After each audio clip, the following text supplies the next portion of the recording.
Welcome to Mosaic Loop. After the first 5 lessons and the patterns you've learned to crochet, let's look at the sample we created together and discuss some important details of the mosaic crochet technique.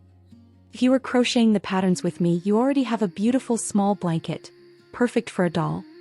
And this sample is enough to understand how the technique works in real projects, and how to plan a full-size blanket for yourself.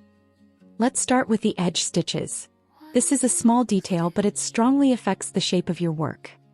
If you work the stitches into the back strand, your sample will have a more rectangular shape. If you work the stitches through both strands, the structure becomes denser, and the shape can shift slightly, creating a more parallelepiped-like form. So even though the pattern is the same, the way you work the edge stitches changes the geometry. Now let's talk about how to scale this sample into a full-size blanket. The first step is deciding how many stitches to chain. This depends on 3 things: the pattern repeat, the yarn and hook size, and the desired width of your blanket. Each mosaic pattern has a repeat, a number of stitches that forms the pattern. To keep the pattern correct, your total number of stitches must be a multiple of the pattern repeat. For example, if the repeat is 8 stitches, your width can be 32, 40, 48, 56 stitches, and so on. If your project includes several patterns like the 10 patterns we learned, your total number of stitches should be compatible with all repeats. The simplest way is to choose a number that is divisible by all repeats. For example, if your patterns have repeats of 2, 4, 8, and 12 stitches, a good choice would be a number divisible by all of them, such as 24, 48, 72, 96, 120, 144, 168, 192, and so on. Don't forget to add at least 2 edge stitches on each side. So you always add 4 stitches in total to your calculated width. One simple stitch, one steady line, ancient patterns through our time. The number of stitches can create very different widths depending on yarn thickness, hook size, and your tension. So the best way is to crochet a small sample swatch, measure its width, and then calculate how many stitches you need for your blanket. So, how many stitches do you need for a blanket? In simple terms, width must be a multiple of the repeat plus 4. Let's say you want a blanket that is 100 centimeters wide. That gives us 150 stitches.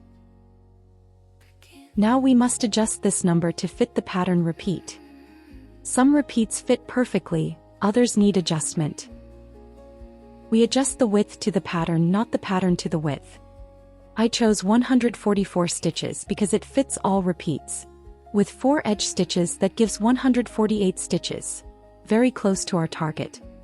The next option would be 172 stitches with edges, which is too wide. And that's how you plan your project.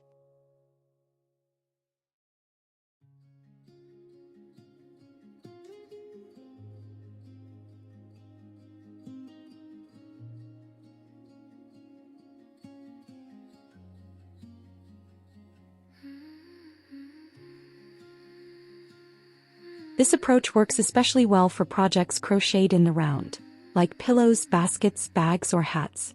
It also works for small patterns in larger projects. For example, in a 1-meter blanket, a slight asymmetry at the beginning and the end is usually not noticeable. Perfectly symmetrical pattern placement is more complex to calculate. To achieve that, you either need to design the pattern yourself, or follow a pattern created by a designer. Now let's begin crocheting. In mosaic crochet, we always use 2 colors per pattern. So the question is, which color should you start with? To decide this, look at your pattern chart. Find the first row that contains an X. It can be either the second row or the third row.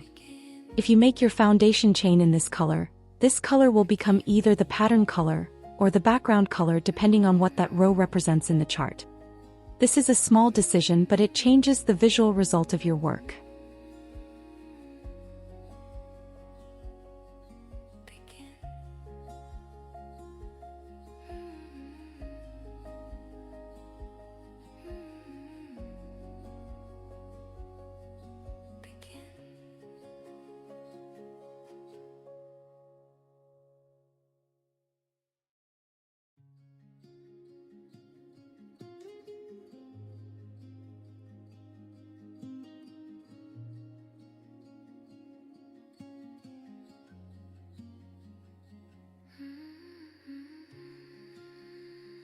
And that's it for this lesson. Now you understand how edge stitches affect the shape, how to calculate the number of stitches for a blanket, and how to choose the starting color. Go back to lesson 1 to start your blanket the right way, and don't forget to share your final result with me. In the next lesson we will learn how to crochet a pillow with the same patterns.